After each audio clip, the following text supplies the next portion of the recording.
So I grew up in Carmiel. It's a small city in the heart of the Galilee, surrounded by Arab villages.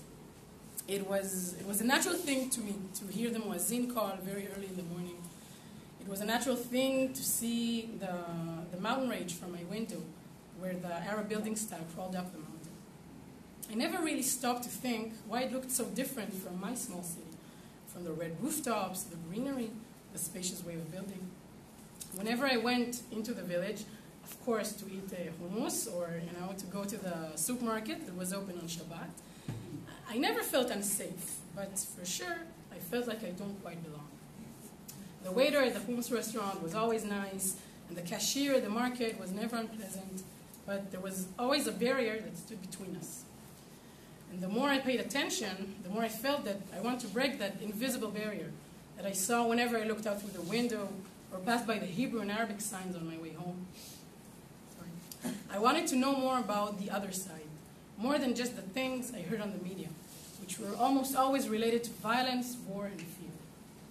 When I was 10 years old, the Second Intifada broke out, and even the tranquil Galilee was burning when violence erupted between people, exploding buses from one side, policemen shooting protesters from the other. When I was 16 years old, rockets from Lebanon bombed the whole area for more than a month, not discriminating Arabs or Jews.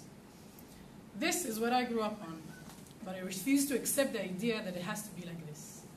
So as my city and the villages around it grew bigger and bigger, I got older as well, and I started asking questions about these strange dynamics between Arabs and Jews in such a small place. So I moved to study in Beersheba. There I learned about the Bedouin society, the discrimination and the prejudices about them, and the questions just piled up. I started learning Arabic, but that didn't fully help me to truly understand. Then I had the opportunity to join Combatients for Peace, and for the first time I set my foot in the West Bank.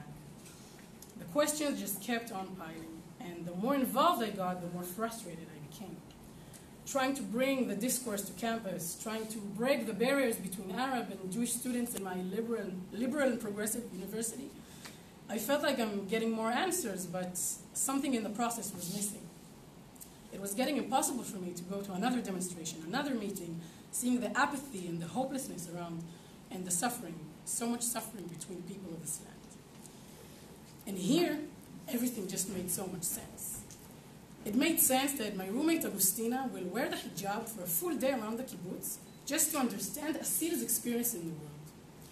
It made sense for a bunch of Americans, Israelis, and Europeans to go to a small village in the West Bank and help Muhammad's family in the olive harvest.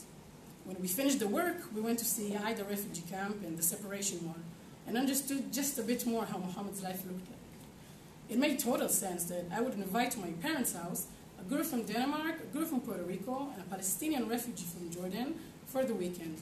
And somehow we would find ourselves on an adventure of finding Hassan's village that was ruined in 1948. It didn't seem strange to us at all to stand on the ruins of an old graveyard at sunset, try to call Hassan's grandmother via Skype in the middle of nowhere. Today, when I think about it, it's unbelievable that all of those things happened in such a short period of 4 months. But here, in 4 months, you discover a whole new world, just one Egged bus ride away. A world full of unbelievable moments, of things that happen only here, and you wish they would happen all over the world.